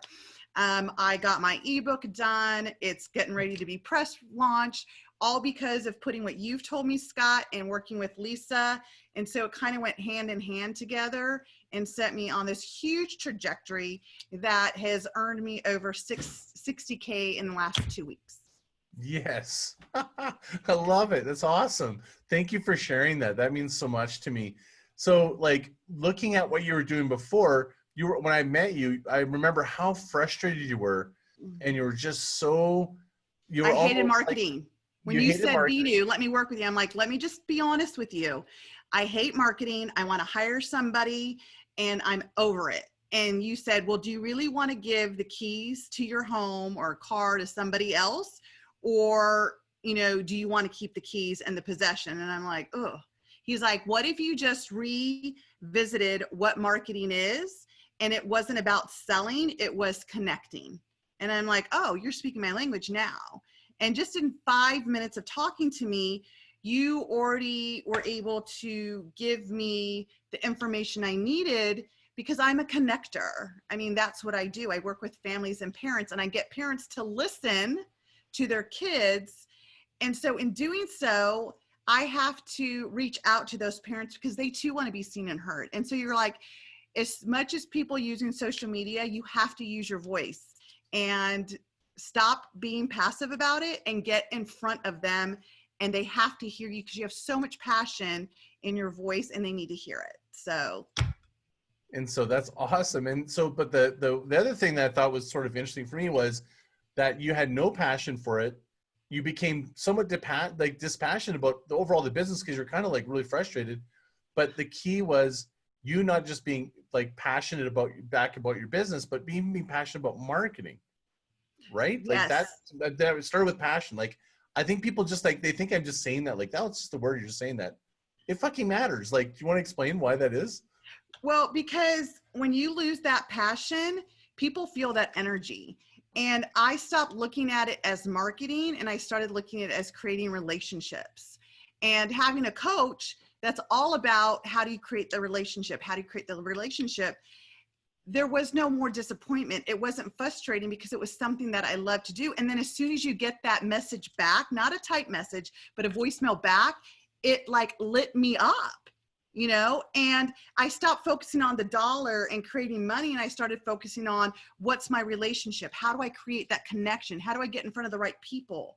And that's really what Lisa's been supporting me on, and hearing me and saying, okay, so just pivot this and do that. And I do it because, Scott, I'm an action taker. So when you put all of this together, the passion is not about so much as, oh, I get frustrated because it's not working. The passion comes from what lights you up and the responses you get back. Really great. So I'm going to share a couple things that are really undertones of what you were saying there. So one of the things that I'd share with you guys is, regardless of what you think you should do or what you even think your matrix is of where these people are, don't overthink it. If your skill for her was voice, lean into what you're comfortable with, like, and put some, maybe you're trying, the other thing is trying to do too many things. And we're talking about where to be and put focus in one area and champion it and really go deep with it. And look at the effect you had. And then I said, if you do something that creates this and you get this focus, you'll create self-sustaining energy, because even if you just get a clue, all you need to get is like some sort of clue. Moving away from automation, I think people go, it's like, I call it big, small, small, big. People want to go big right away and go to automation too soon. You need to be able to, people are so focused on filling a stadium. I want to do millions of dollars. Fill a row and service those people. I bet you a lot of you, if you got a stadium, you wouldn't know how to service them and you wouldn't service them well. The best way to lose business is to get rid of people that are just going to fall through you. So to me, that's like such a great lesson. And I think you're on your way. And honestly, like if I think about how much energy and time you to spend doing what you're doing to get the result you got, you could be months or a year before you didn't get that result, right? Yes, absolutely. I think also one of the piece of information that you gave me that shifted, because it's mindset, right? Was you know, understanding, and you sent me to an amazing YouTube person who talked about this, is that we all want to go from like, well, I've been doing this for 5 years and I only have 1,000 followers. Well, but where's it going to get you, and where are you at now? And you don't, you know, look at your ducks, right? And look at what the water they're swimming in. Like, they have to swim a long way to get what they want. And like that, it was that I need it now. I need it now. And if I'm not now, then I'm not successful. So it was changing my definition of what success meant and what my focus was. And when I just shifted that, and I mean, I keep going back to relationship. When I shifted that, it shifted everything for me. And now it's all flowing. Totally. Well, that's like that. A matter of fact, that I'll send the link that she's talking about. It will give every one of you guys, just like it did for her. I said, watch this, because this is the point I'm making about thinking more long-term. Many of you are thinking cash flow right in front of your feet, instead of going, if this is a real business and I'm gonna be around for 10 years, how would I think and act and be able to do this? You look at people that are successful and you think, oh, well, it's easy for them. It's like, wow, I don't know why. So you're comparing. Tony Robbins talks about don't compare. People overestimate what they can do in a year and underestimate what they can do in 10. Truth, and she gives a really good example, and she comes clean going, you may think I have it all. I've been dead talking stuff, but you look, and she shows a graph of like, it's crickets. But what I love about it was she spent no money on advertising, and now she's a sensation. And she shows the exact same thing that, and I think she could have growth hacked it more if she was working with me. This is my opinion. But she explains it, and she goes, and then boom, right? That actually is like the penny doubling. If you guys have all seen the penny doubling exercise, when you go one-to-one, like what she's doing, and going one-to-one, building one relationship at a time. What if you built one person who just became, they didn't become a customer, but they were your fan, and you did that one a day? That would be probably far more, I'm guessing, than what you're doing right now. If you kind of extrapolate over a couple months, having 90 people that were like, then they're willing to actually share and talk about you, and maybe some turn to customers. That's some pretty good numbers. I think people are far too often trying to fill a stadium, trying to just fill a row and just try to do it. And how can you over service them? So I could have easily, in my, whether it's even the presentation, I could have spent way more time on creating this gorgeous presentation, all this stuff. And I literally have spent not that much time on it. I'm sorry, but it's not because I didn't want to be of service to you. It's because my energy is spent on the clients that work with me. You want to know where I get where I put my advertising dollars? Fucking ask my customers. Like, go ask Craig Bundren. Go ask Anissa. Like, anyone that works with me, I don't ask them. They put stuff on the Platt group. You guys see it. I'm like, they're doing it because they feel compelled to, because I really focus and overserve. There's a real lesson there with, once you get the content, it's outside. It's one of the best growth hacks in the world, is spend your money on marketing on your existing customers, because they will then represent and bring the best customers to you. And you know what? That little path, that little hack about like awareness, consideration, that's the fucking best growth hack for it all. You don't even need content. So anyways, anybody have any more questions? Because I'm going to keep rolling. Thank you so much, Manu. That was amazing. Awesome. Okay, so that just like totally, I feel like the luckiest guy. Both you guys being on to be able to articulate the exact moment of this. This will be a recording that I'm sure is definitely going to be shared, because I just think it's just come together perfectly. So next comment. So here we are, we're doing this social selling, right? We're doing this like right now. I'm on video. It creates this connection. This is where COVID has taken us with Zoom. And I wrote an article at the very beginning of Zoom. You can see the date there, May 22nd, or maybe it was at the end. There's actually one before that I did in March. And it was really talking about the rise of this face-to-face marketing or face-to-face social selling. Do not underestimate content's role in not doing all the work. It can support you, meaning you do FaceTime interactions, then you have content that's really valuable that you then share afterwards. AKA, I'm sending you some PDFs, I'm gonna send you some tools. They're super valuable. I charge clients for them, but I'm gonna give it to you. Like, to me, what does that mean? It means that my reputation, I'm actually here serving, there's the level of trust, right? But don't underestimate the human-to-human interaction and using this FaceTime or voice time, because this is now where we are in COVID. And it's really about be human and have impact. 1,000,000%, it's about that. It's like, how can you, the more you can do these two things, the more I believe your content will come to life, because it makes your content come to life. Big lesson is go listen to my JP Sears episode 29. Basically, with no content, he focused, and I'm sure he's funny. People go, well, he's a comedian. He still started out with zero. He did everything organically. The biggest thing you can do, instead of spending money on what's called earned, owned, shared, or discovered content, or paid, really the 5, make content that is so powerful and so awesome that people want to share it. And so that's, he's a great example. So we go into great detail on how he built that little empire. So there's really 4 ways to activate content organically, which is one of the questions you guys had. How do I do it? It's earned, owned, shared, and discovered. So earned is when somebody else has actually, you've done something to create the content and it's shared. So for me, I did this one piece of content, 4 phases of Groundswell marketing. And what I did was earned, I got Flipboard actually went out and made it newsworthy, and it made it grow. They basically shared it. It's actually gone much bigger than that, right? Owned was what I have. So owned is you have email. So I'm going to show you a breakdown in a minute what this means. So I just want to run through this real quickly. Owned is like, I have an email list. I own that list. I can send that out. So on email, I got 96 people to activate as a result of email. Shared, that's social media. I shared it on social media. That's how many came in. And then discovered, meaning people found it on Google, was that portion. What I think people don't understand though is they skip over a couple of ones that don't perform very well. Like Twitter did 0.05 and internal did 3, I think, in this one. And this is the science of content marketing.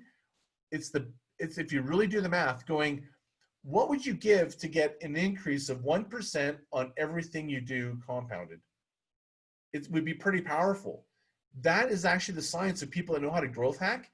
You don't underestimate the difference maker of getting a lift and making slight movements on something that's already been produced and distributed, and learning how to expand the small numbers. Don't focus always on everybody's trying to get more earned, right? How can you get more discovered naturally or shared or whatever? Like, you look at the numbers you got, look at the data, and don't underestimate, because that adds up over time. A 1% increase over time makes a big difference. But probably the biggest question on earned, owned, shared, and discovered is going paid. When should I advertise? Okay, so this is my rarest of moments of me sharing when you should advertise, because I'm really not an advocate of advertising, but you can do it. To me, it's usually advertising is like it's basically how do I generate marketing momentum is the way I would look at, not when should I advertise. I view it as when and how do I generate marketing momentum. So it's based on invite, delight, and reward first and foremost, which is if you're going to spend money on advertising, you want to make sure that you're doing something that's inviting them to do something, not buy or go away. Invite, meaning I'm inviting you to this ebook, or I'm inviting you to join this webinar. I looked at a really great invite, delight, reward. That was exactly what Lisa did in her postings that she did, or the ads that even she ran. So what you want to do is, if you invited them, you want to delight them with something by me responding. I'm delighted in that moment. If you wait for the delay of that to happen when you're spending money on marketing, it will not serve you as well. And finally, there has to be a freaking reward on the other end. I respond, there's a bigger reward that happens. So just think of invite, delight, reward. And that's a whole other deeper conversation, but I want to just touch on it. And I think I did touch on this already: small, big, big, small. Everybody is right now trying to be big, and the people who are big are trying to be small. So that's why I explained to Benil, I'm going, do you realize how many big companies are trying to find a way to get their inline people to do personal voicemails to connect on scale? They're dreaming of doing it. Do it now, because you can. It's a total advantage. So I think everybody's got it sort of like little crisscross. But think of your content in this form this way: trust times connection equals action, right? Do they understand my problem? To what degree do I have an affinity for you? This is your hack. She hacked it by I'm making a personal connection, which is a massive amount of trust. She's talking directly to them about whatever it was. And then do they have an affinity for you? Well, how does somebody know if they have an affinity for you if they don't put some personality or some passion into it? Then the people will take action. You get a response. So I call it T plus A equals T plus F plus A equals R. So everybody's seen this, that's in Tony World. Thoughts lead to feelings. Feelings lead to actions. Actions lead to results. So, you just really got to look at what are the thoughts that can be generated by the content. Like what kind of content can I create that evokes trust, right? What feelings can my message and mission create a deeper connection? Because people want to connect. That's where I think people are focused on the product, not on maybe the deeper mission. And then what is the reaction? What is the response and action you want them to take? Probably the biggest miss is people don't know what the heck to do, right? So what you want to look at in terms of impact or reaction is, and I'm just going to touch on this, is there's really 3 levels: depth of impact and level of trust, right? Meaning if you moved me on something like going, hey, that was kind of interesting, Scott, my level of trust may not be super deep, but it moved up a little bit more, but my depth of impact might mean I might follow you, right? If I change you, you might then at that point, when I move, I might take an action, but if you change me, I might communicate to other people going, wow, this changed my point of view on content marketing. But you get to the level of transformation, you're compelled to enroll other people. Case in point, a lot of you saw the post about this event or seen other posts about other webinars from other people that wasn't even for me. They were compelled to enroll you. So when you have that mindset, I'm going to show you exactly when you want to think about creating the marketing momentum. I'm perfectly timing this. I'm actually really liking with my timing here. So here it is. This is the ta-da slide, pretty much, I guess. So you can't see that slide, Scott. Did you not see the slides before? Just the last couple, I think we all missed. Oh, what's going on? Mostly we've seen them just recently, I believe. The last 10 minutes when you started referencing the article, we haven't seen it. I sent you a note saying, are you sharing your screen? Oh my God, no way. Oh, what the hell? It's only the last 10 minutes, hon. 10 minutes has been all my best slides. You could do a quick fly through. I'll do a fly through. Okay. So let's just recap. So I just talked. Can you guys see it now? Yes. Oh, geez. That's why I needed my chaperone. He left. He would have stopped me. Thanks, Jamie. So this is the face-to-face selling using human, be human, have impact. Big lesson, JP Sears. 4 ways to contact or earn, own, shared, discovered. This was my slide showing the content that I did. I'm showing you the actual stats and that what's earned, what the difference can mean. And when you really got something worse, when you got earned at the top, it's a good thing, but don't underestimate the percentages, right? So now we're talking about how do you advertise, why you want to generate in momentum, the invite, delight, reward. And then this was the sort of the equation. I really want to leave this here for a minute so you kind of really sort of, this is the piece that if you just have this in your mind is trust. Like trust times connection equals action. That's exactly what Vanu did is, do they understand my problem? She's connecting directly with people, whether it was a podcast or PR. Like she's creating trust because she had some expertise and she was trying to be relevant. To what degree I have an affinity for you? Well, you don't know until you try to make a human connection. So you get a better chance when you trade a human connection and it creates an action for you. So thoughts lead to feelings, feelings lead to actions, actions lead to results. We've heard that before. So I would just ask this question: what thoughts can be generated with the content that evoke trust? What feelings in my message, mission, and mindset generate a deeper connection? Many of you are just so focused on buy or go away. If you have this deeper connection, you really kind of connect with that. People, that indicates this math starts working. Trust times connection. But think of action as being, or it's a reaction, right? What is the response and action I want them to take, the call to action? That was why I was saying one of the biggest misses is people are not clear about what they actually want them to do with this content. They're going, oh, this was nice. Thanks for informing me. So really be clear about what you want them to do. Follow, subscribe, follow me. So, out of this whole thing, the only thing I want you guys to do is subscribe to marketer.eco or listen to my podcast. But I'm already going to self-subscribe you guys, and you guys can opt out because that's the only way I can scale this stuff. So I'm preemptively telling you that's what I'm doing, and I'm sending a note and email. Anyways, level of impact is what's the depth of impact and level of trust, right? I know it's sort of funny. I'm brushing over that like as if it was nothing. So really it's move, change, and transform, right? Are the different ways that you create basically levels of impact. And this is in my book that I'm going to go into great detail. But if you really think about it, this is truth, right? if you move me, like, hey, that was interesting, but you didn't make it's slight depth of impact, a slight level, but it's, I'm kind of like, yeah, that was nice. I'm not gonna tell anybody. I'm just sort of like, yeah, that was interesting.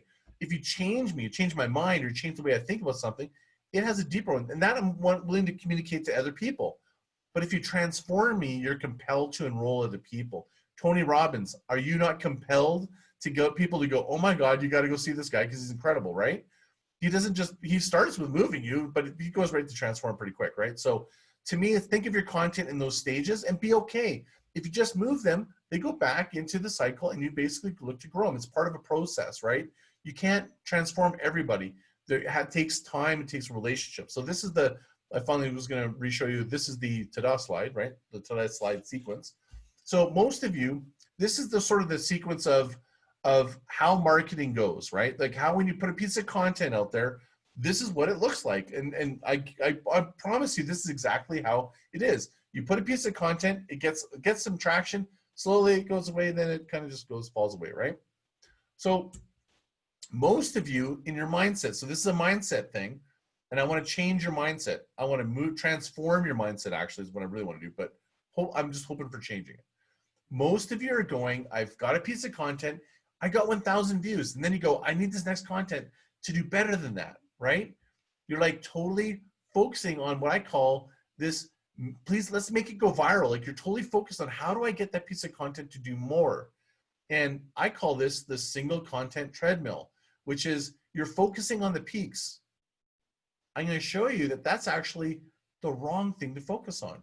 You should focus on the valleys, really, because when you think about it, you're just chasing single serving content.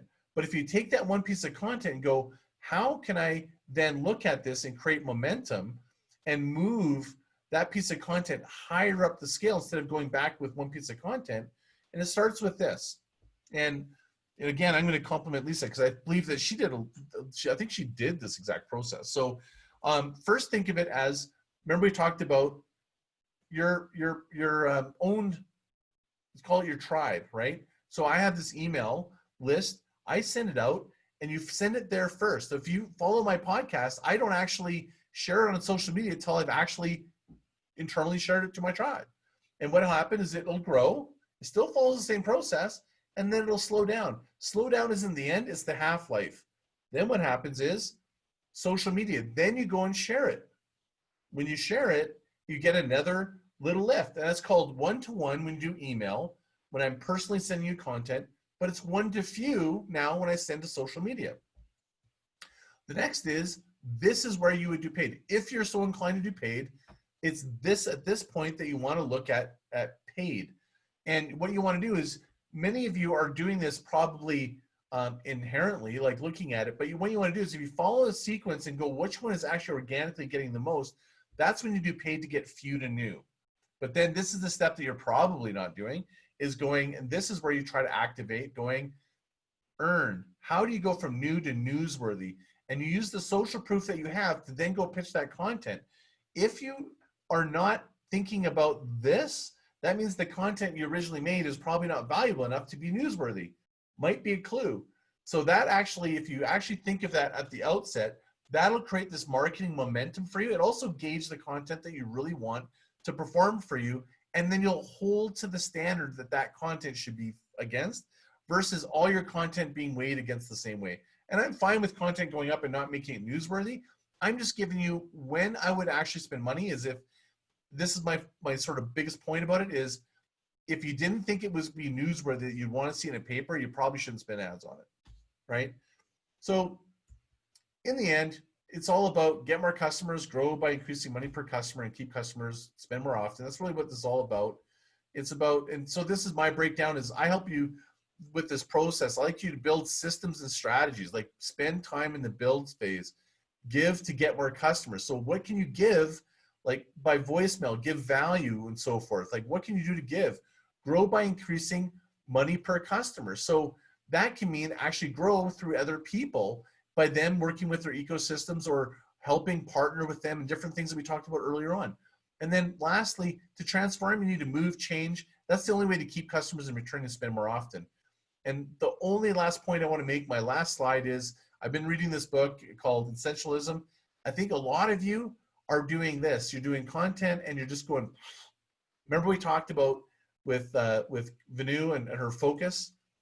Try for now a new way of going out and just put focus on one channel, champion a channel. It doesn't mean you ignore the other channels. I'm not saying you shut them all down, you don't do anything. I'm just saying put the emphasis in champion and figure out how that content works in that channel. That is another sort of leave behind of like, think of the energy that you can put in that and how you can master it. She focused her energy on Instagram and voicemailing. Look at the response she got. Wait till she meets with me again and I give her another tactic and another channel. You can start stacking and start weaving. It's incredible, right? So that's all I've got for you today. I'm gonna open up to Q&A. I just would end it with, I'm just gonna send you again in the email that I sent you guys, because I'm realizing that for me to scale with the Plats, I need to follow the same process I do with customers, which is I can't personally send you guys emails to get you to sign up and stuff. I just need to use my email system. So I'm just gonna add you to Marketer. You're gonna get a opt-in. You can totally opt out and I won't bug you again about it, but it's just as a way for me to be able to put you in a grouping, and then I can get these ebooks and different things I want to send you guys after these things to add more value. I can do it on scale. And otherwise I'm basically running multiple systems, and that's me not being systematic because I'm kind of doing something different just for the Plats. So hope you don't mind, but that's actually what I'm doing there. So I'm now going to open it up in the mics to any questions you got for as much time as we need to answer those questions.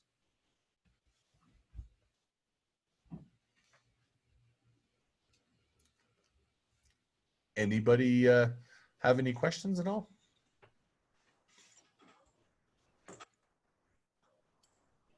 It was amazing. Thank you. Yeah, a lot of information. I kind of have to digest some of it. Yeah, probably the replay will be valuable. Yeah. That's probably the one thing. Hey, Liz, I'd love to hear from you. One of the things that is sort of my brand, if I look at what do I want people to feel, is I want them to always feel that they got way more value than they expected. It went way deeper than they wanted, and they need to hear it again. That is actually what I map out when I'm doing this. I intentionally not trying to overwhelm so you become paralyzed, that then it becomes, you actually go, well, look, there's so much more here. I need to know more, because I want to differentiate myself from people that just do surface stuff. So that means that hopefully that's how everybody else feels. Liz, did you have a question? Yes, about paying ads for Facebook and Instagram. Mm-hmm. What's your take on that? Is there a way to do it? Because I hear two different voices. One that says, do it, and another one that says, no, there's a trick to it. You have to be an expert to know exactly how to. So I'm confused. Did you happen to catch the last one where I showed you when to advertise? Did you catch that? Yes, but So is there a way? That's when. So what's your question? Is it like, should I even advertise or not? Like, what am I sure? No. The question is, because there's a way to promote. For example, I'm good on Instagram. I'm not that great on Facebook, so I have no idea how it works. Okay. But do you just press promote, or do you set up a campaign? How does it work? Yeah, well, that's a deeper discussion on how it works. Are you asking which one's better, like ads versus promoted kind of thing? Well, it kind of depends. I mean, the thing about promoted is you're pushing people to the promoted post. But the nice thing about an ad is you can get them to go straight to an offer, right? Gotcha. Even though your offer is maybe part of the post, it's another step. But the nice thing about a promoted post is that you can get social proof, you can bring down the cost. It also gets people more engaged and it brings people to the site. But if you're trying to get quick action, you're trying to do a conversion, say to an event, then sometimes it works and sometimes it doesn't. So Liz, you did both. You did promote a post and ads. Which one performed better for you in that particular situation? No, I haven't done it yet. No, not you, Liz. Lisa, sorry. Oh, I'm sorry. If you don't mind sharing, Lisa. Which one did better? Yeah, you did ads and you did promote a post and you promoted it, correct? Yes, I did. I did both. Which one performed better for you? Well, actually, with the hundreds and hundreds and hundreds of dollars we spent on the post and the ads, none of them performed well. We what really performed best is all of us doing our own promotions. When you were promoting, Scott, we did bit.lys for everything. I tracked everybody's promotions. I know who got clicks, who got click-throughs. We were averaging 44% of the people who clicked actually registered. And on the social media, we were on the paid post, we were less than 20% on the people who even clicked that registered.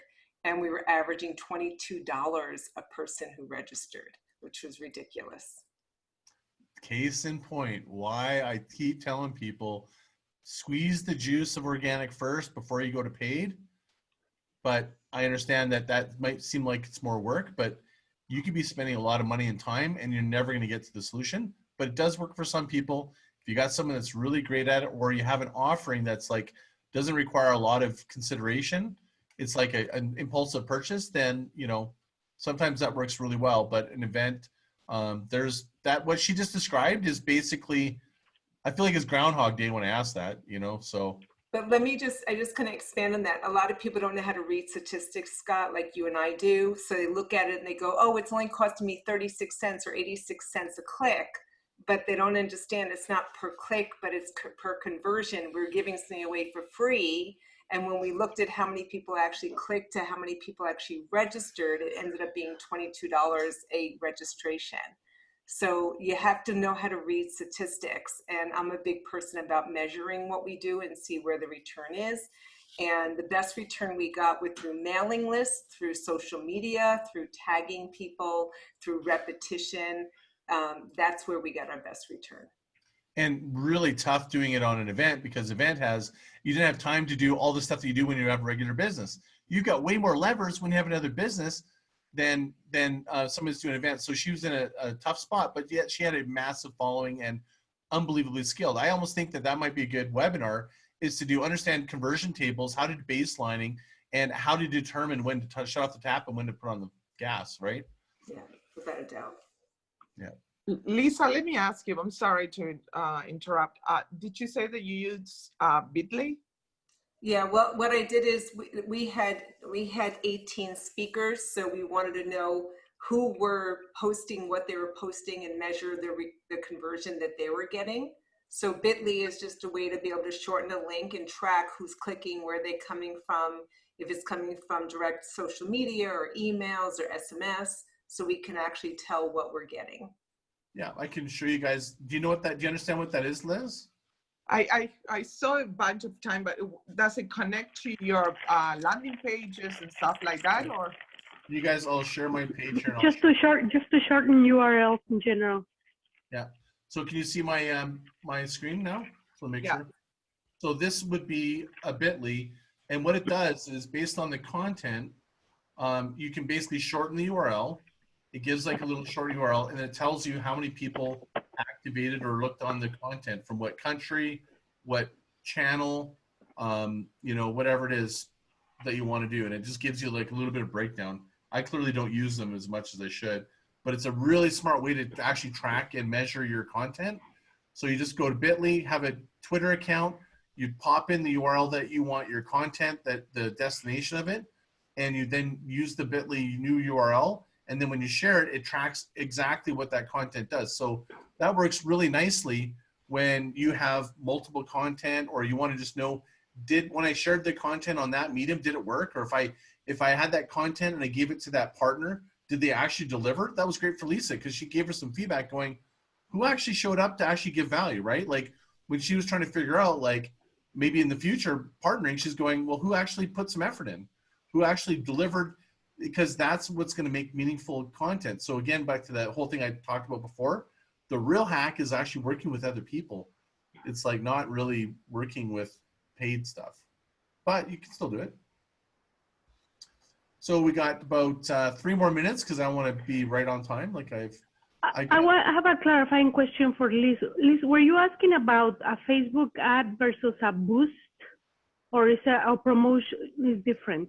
No, I was wondering, because I heard that if you do it on your own, the Facebook ads doesn't work well, that if you go directly through Facebook and they help you like Google Ads or something like that. I'm Oh, yeah. Oh, okay. That sounds like someone's totally scamming you, scammers, and it doesn't much matter the system. So, yeah. Okay, good. Anything else before I say goodbye and thank you? Scott, I have a question. I had to drop out of your webinar for a few minutes. You've mentioned a couple of times, I think it's some sort of a voicemail follow-up. Mm-hmm. So do you have an app or some software where you can leave one voicemail for a number of people? So there actually is an app there's a couple apps. I think it's called, I'll look it up and I'll send it to everybody so they all get the same thing. But I'd almost suggest not doing that. That's like basically doing almost like, I think what a lot of people do is at times they'll go on DMing and they'll do a video and they'll go, hi, thanks so much. And they send it and they think that'll work. I don't think that actually won't work as well as if you do it individually. So I know that you're focusing on LinkedIn, correct? Mm-hmm. So in LinkedIn, LinkedIn and email marketing. right. So LinkedIn, right, what resident in LinkedIn, excuse me, is actually an ability to hit record, and you can do it right there through LinkedIn. Oh, really? Okay. Yeah. So there's a little record button. So then you can do it there, and it stays resident there, and it'll get big pickup. So you weren't part of the last content group. The last content group, the first 30 people that registered, I did a personal voicemail to every single one, and I meant to save it, so I was going to show you guys. I was able to do that really simply, and all I did was I took all the emails and I voice recorded it on my phone, uploaded it, gave it a name, and then when I went to email everybody, I just uploaded it and gave it there and then gave my description. It was a little bit of work. It added probably half an hour to me doing that, but the result of someone getting that is so much more impactful. So when you look at the total lifetime value, I did it as a demonstration of how to use human interaction and content. For you, the total lifetime value can be significant. It's worth it. So when you look at someone's going to spend like $20,000, $30,000, or maybe it's an account-based sale, it's worth it when you go, hey, I've been following you. I just thought I'd leave you a personal voice message. And then you can say more and you give the context, the inflection, the passion, whatever it is. And you're going to get the response that Vanu did. She got a great response. So you could do both. Like you could do right on LinkedIn and then on email, but I would do it personally. Okay, thank you. And there's another interesting app that I'm going to share with you. I got to think about it. But basically what it does is if you have their phone number, so if you happen to be text-based, and you can actually send out a voicemail personalized, and what it does is it doesn't interrupt them. It automatically, you guys maybe have had this happen where you go, hey, my phone didn't even ring, and there's a voicemail. There's actually an app that lets you do that. And it's what a lot of my friends that are growth hacking that are going after really hard to reach people, that's actually one of the ways that they're breaking through if they have their phone number. But I'd be wary of doing it spammy, like doing it like a generic one, because people just go, what the F? You're going to lose all credibility and trust. But if you do it personal, that's a way to get something to them and actually make an impact. So do you remember the name of the app? I don't, but I will when I send it back to you guys. I'll look it up again. Yeah. Guy, if anyone, sorry, Scott, I hope you don't mind, is interested in getting a voice and text app to send text blast. Right. Yeah, Voice Direct. I'm working with Voice Direct. Yeah, there you go. It's a really cool app. You can record voicemails, automatic assistant. What is it called? Voice Direct. So just put your, if you want to Vox Direct. Go ahead and put your contact information so everybody can just reach you. Like, go for it. Yeah. Okay. That's a great service. So yeah, she does that. I forgot about that. You reached me about that. That's amazing. Thanks for piping up and reminding that, because I actually might want to utilize you for another project. So yeah, actually, so don't forget, please message me about that. If you have a PDF or something I can look at, great. Okay, yep. All right, I'm 2 minutes over. I promised to be on time. I couldn't believe I am now hitting my mark. I've been over by 20 minutes, 30 minutes on most of my webinars. The last two, I've been within 3 minutes. Proud of it. Thank you guys very much. You're going to get an email from me. She's got her little post there. I'm going to leave it up for a second. Grab her contact information if you want that voice thing and call her. She's amazing. Trust her explicitly. A big endorsement.